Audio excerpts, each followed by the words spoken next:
Bonjour à tous, j'espère que vous avez la forme. Aujourd'hui, petite vidéo, j'avais envie de parler d'un sujet qui est pourtant vraiment intéressant, mais j'ai vu peu de personnes en parler réellement en profondeur. C'est dommage parce que je trouve que c'est un sujet plus cool que de savoir qui sont les parents de Rey par exemple, surtout que cette scène, comme l'a dit DJ Abrams, est assez importante pour la suite des films. Enfin bref, on va parler de la vision mystérieuse que Rey a dans l'épisode 7 lorsqu'elle touche le sabre laser d'Anakin. Je vais essayer de vous donner vraiment mon avis propre et surtout essayer d'expliquer les images qui sont dans cette vision et qui sont bien sûr du passé, mais pas que, vous verrez. Bien sûr, comme d'hab, je préfère le dire quand même, toutes les idées que je vais vous faire part dans cette vidéo ne sont que de la théorie, ouais, c'est même pas de la théorie, ce sont juste de simples idées comme ça, rien de plus, voilà. Bref, la vision commence avec le bruit du sabre laser de Vador qui s'actionne en s'accompagnant de sa respiration et on y voit Rey dans un long couloir. Par rapport à ce couloir au début, c'est en fait celui de Bespin dans l'épisode 5 lors du combat Luke contre Vador, vous verrez, je vous mettrai un petit extrait de l'épisode 5, vous verrez que c'est le même. Et bien sûr, la vision débute avec les nombreuses voix qu'on entend en commençant par celle de Yoda, mais toutes ces voix sont du recyclage des anciens films. Et même de l'épisode 3 pour tout vous dire, où on entend un moment Palpatine ou Sidious comme vous voulez, et comme je viens de le dire, toutes les voix sont du recyclage sauf une seule, mais on en reviendra à la fin. Ensuite, tout le décor se détruit pour arriver à la fameuse scène de Luke devant ce qui sera sûrement dans le 8, l'Académie Jedi en feu, et pile à ce moment-là, on entend Luke crier 2 fois non, qui vient bien sûr de la scène où Vador lui avoue qu'il est son père, mais malgré tout, même si on sait que c'est du recyclage, on pourrait imaginer qu'au final, que ce non était pour Kylo Ren, surtout qu'on voit bien Luke relever la tête à côté de R2 comme s'il avait pleuré ou crié. Mais bon, quoi qu'il arrive, ce qu'on entend, ça vient de l'épisode 5. On change de plan pour le plus intéressant, on y voit un homme avec un chapeau assez bizarre, mais qui est sûrement là pour se protéger de la pluie, bref, mais cet homme porte une sorte de batte, ou plutôt une sorte de masse, alors qu'on entend ensuite un bruit de sabre laser s'actionner. Là, vous allez me dire, oui, c'est le sabre laser de Kylo Ren, puisque l'homme se fait ensuite transpercer par ce dernier. Mais le gros problème, c'est que le bruit du sabre de Kylo Ren est très différent de celui d'un sabre basique.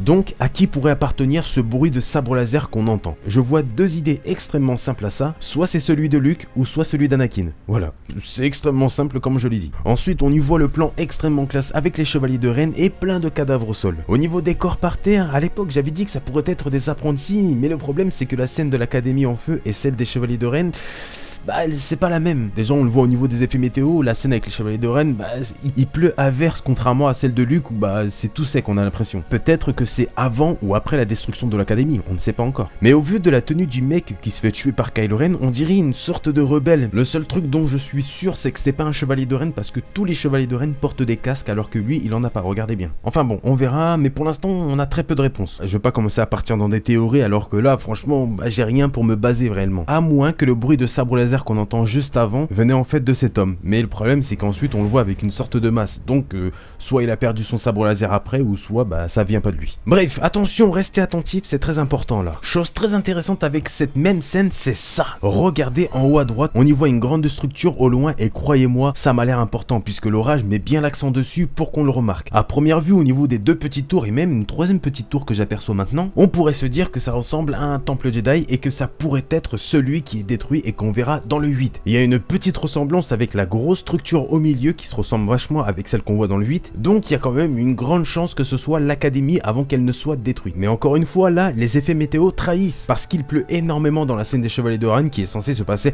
avant la destruction du temple, vu qu'on le voit au loin, et quand le temple est en feu, ou l'Académie, ou la structure en général, il n'y a plus aucune goutte. Donc d'un côté, tu sais, si ça se trouve, c'est pas ça en fait. Mais attention, vous me connaissez, vous connaissez très bien Side Mall, j'adore faire des théories extrêmement difficile et complexe, mais au moins logique on peut dire. J'avais une petite idée, vous savez ce que ça veut dire avec moi, mais attention, c'est vraiment perché et j'ai hésité à en parler, enfin perché non, pas totalement, mais comme je l'ai dit, c'est assez complexe, ou même non, au contraire, c'est même trop facile, c'est qu'en fait, la structure qu'on voit là-bas serait peut-être le temple ou le château de Snoke, sa base cachée on va dire en gros. D'où le fait qu'il y a les chevaliers de Ren réunis et beaucoup de cadavres autour. Les rebelles, enfin plutôt de la résistance, excusez-moi, la rébellion c'était avant, ou même la Nouvelle République aurait en fait trouvé l'endroit où se cache Snoke et l'aurait attaqué, et donc les cadavres qu'il y a autour pourraient être ceux des soldats du Premier Ordre, des soldats de Snoke et ceux de la Nouvelle République, d'où le fait qu'il y en a beaucoup, et aussi d'où le fait que Snoke est maintenant dans un grand vaisseau, parce que l'endroit où il se cachait a été découvert. Enfin voilà, je sais pas ce que vous en pensez, c'est une idée comme une autre, pas de l'affirmation,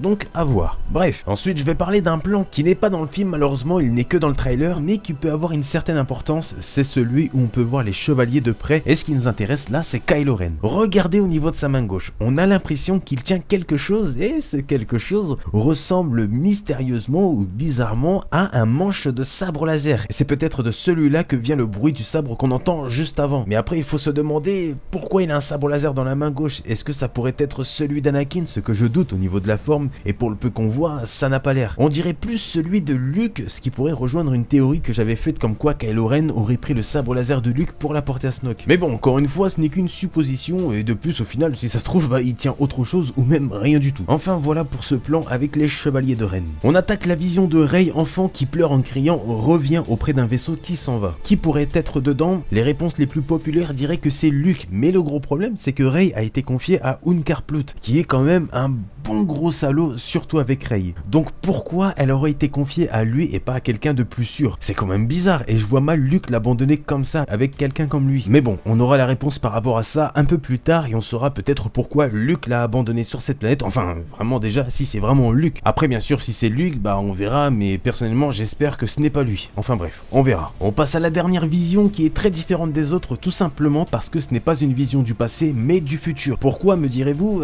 Tout simplement parce que Rey se retrouve dans la forêt enneigée de la base Starkiller. Et elle fuit, mais se retrouve direct en face de Kylo Ren, exactement comme la fin du film. Mais malgré tout, par rapport à cette dernière vision, j'ai quelques petites idées que je vais un peu me contredire juste après, vous allez voir. Et pile à la fin de la vision, on entend une voix qui elle aussi est différente des autres parce qu'elle n'est pas recyclée des autres films. Elle a été enregistrée exclusivement pour le film et cette voix dit « Ce sont tes premiers pas ». Et bien sûr, je pense que vous savez qui le dit, le grand Jedi Obi-Wan Kenobi et non le vieil ermite Ben Kenobi de la trilogie. Parce que c'est bien Ewan McGregor qui a été appelé pour dire cette phrase, donc on parle bien du Obi-Wan soit avant son exil ou très peu de temps après son arrivée sur Tatooine.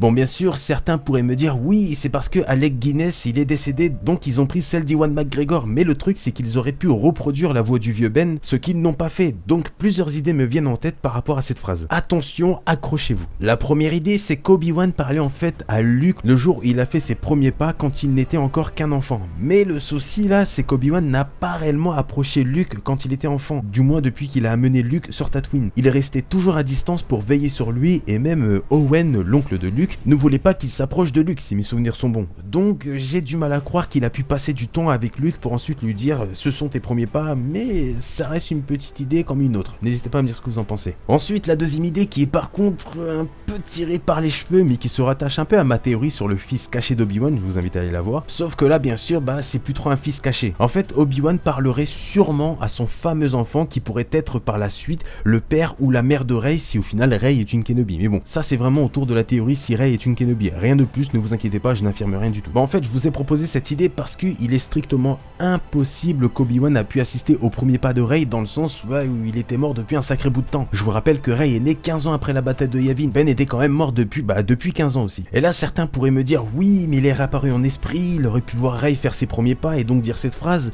Mais le souci là, c'est la voix d'Ewan McGregor qu'on entend. Et donc du Obi-Wan jeune, on va dire, celui de la prélogie et peut-être même du spin-off. Et pas du vieil ermite Ben Kenobi du 4. Et en sachant que l'esprit a l'apparence du vieux Ben comme dans la trilogie originale, c'est pas celui-là qui parle. Surtout qu'on entend des phrases du vieux Ben dans la vision. Mais la dernière, c'est bien celle du Obi-Wan, on va dire, de la prélogie. Mais bon, après, cette idée se rattache vraiment à la théorie du Obi-Wan et grand-père de Rey. Sinon, ça sert à rien et je veux pas au final de cette idée-là, je suis pas réellement fan au final. Et j'ai une dernière petite idée, la meilleure pour moi je trouve pour l'instant entre les trois. La phrase « ce sont tes premiers pas » pourrait en fait ne pas dire ce qu'on croit tous, donc les premiers pas d'un enfant. Mais en réalité, plutôt les premiers pas dans la force. Et donc en gros la phrase ce serait « ce sont tes premiers pas dans la force » ou « ce sont tes premiers pas vers la force ». Et en sachant que c'est avec cette vision que Rey découvre et qu'on découvre qu'elle a un lien avec la force, ça expliquerait cette fameuse phrase. Franchement, j'aime beaucoup cette idée perso. Mais là encore une fois, le souci, c'est la voix d'Obi-Wan faite par Ewan McGregor. La seule option que j'ai pensé par rapport à ça, c'est qu'il serait en réalité apparu ou même aurait accompagné Rey dans cette vision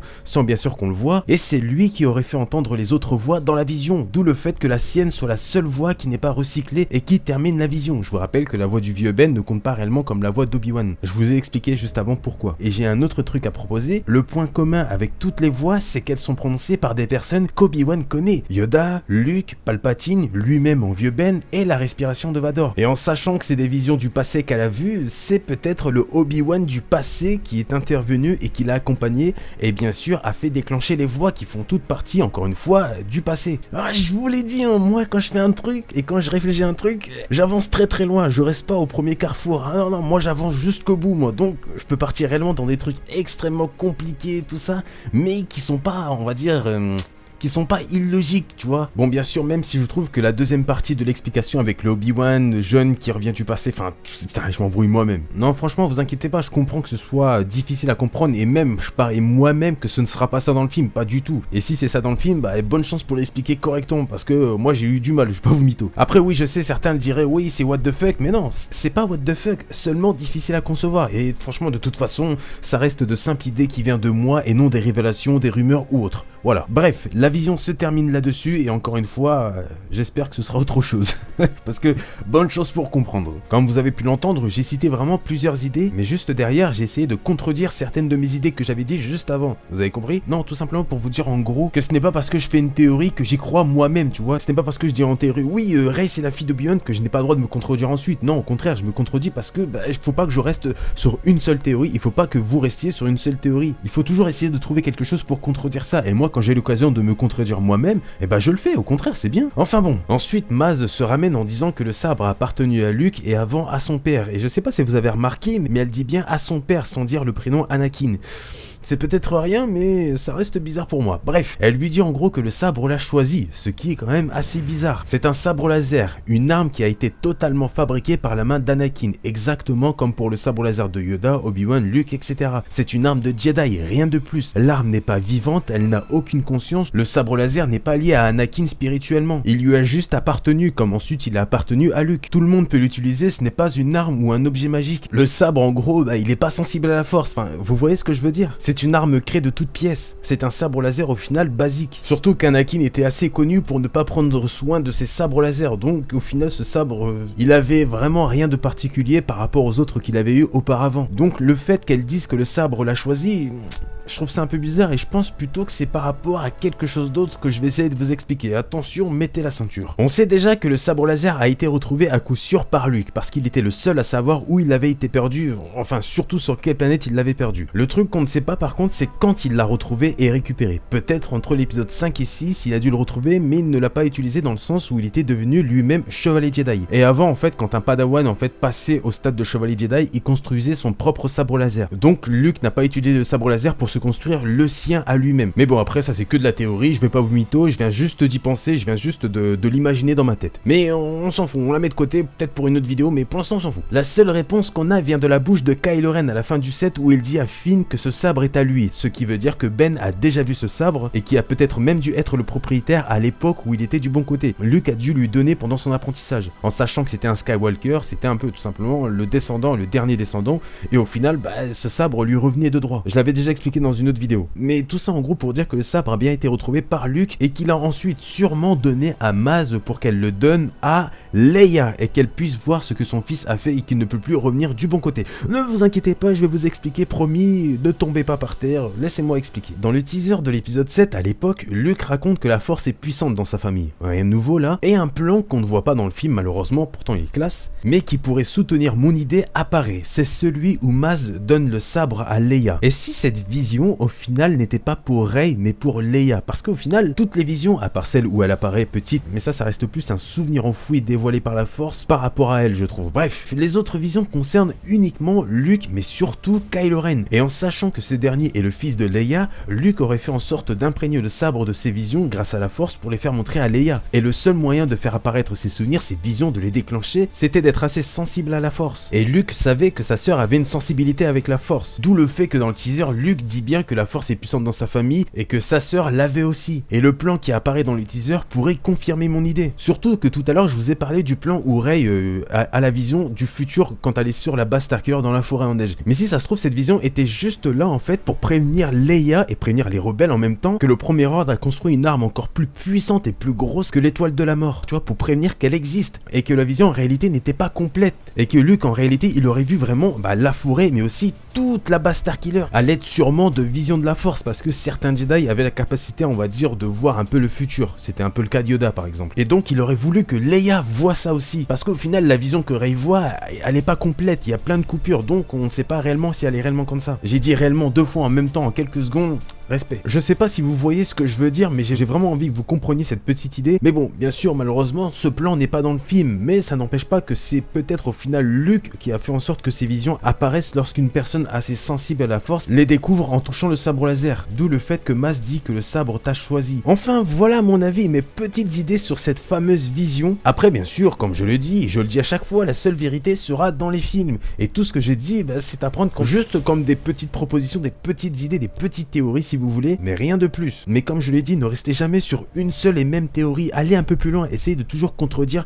les propos d'une théorie, bien sûr en restant logique par rapport au film et par rapport à l'univers, comme je le fais moi-même. Par exemple, je me suis contredit plusieurs fois dans la vidéo, et c'est bien, c'est ça qu'il faut. En contredisant certains arguments, on peut aller vers un autre chemin et vers une nouvelle théorie, tu vois, sans les mauvaises contraintes qu'il y avait dans la précédente. Enfin, vous voyez un peu comment ça fonctionne. Bref les amis, j'avais dit que c'était une petite vidéo et elle dure plus de 15 minutes, voilà, c'était un prank, en fait ça dure plus longtemps, c'était pour que vous restiez, tout ça. Non bref, je rigole, je suis vraiment désolé que ça ait duré vraiment hyper longtemps. Moi je vais vous laisser là-dessus. N'hésitez pas à partager un max cette vidéo les gens, pour avoir un max d'avis. J'ai fait vraiment cette vidéo pour débattre, on va dire entre guillemets avec vous, et surtout débattre entre vous dans les commentaires, c'est fait pour ça. Donc n'hésitez pas à la partager un max et surtout à la liker si vous avez kiffé cette vidéo, ça fait vraiment toujours plaisir, c'est gratuit. Et le plus important, commentez la vidéo pour débattre entre vous, et peut-être que j'interviendrai à certains moments ou débattre avec moi, c'est comme vous voulez, c'est le plus important pour cette vidéo. Et voilà, moi je vous laisse, je vais pas vous demander de vous abonner, vous vous abonnez vraiment si le contenu de la chaîne vous plaît. Donc si le contenu de la chaîne vous plaît, abonnez-vous. Un gros merci pour les 17 000 encore une fois, j'espère qu'on ira encore plus loin ensemble. Mais en tout cas, moi je vous laisse, je vous remercie d'avoir regardé cette vidéo, je vous dis à la prochaine, prenez soin de vous, salut.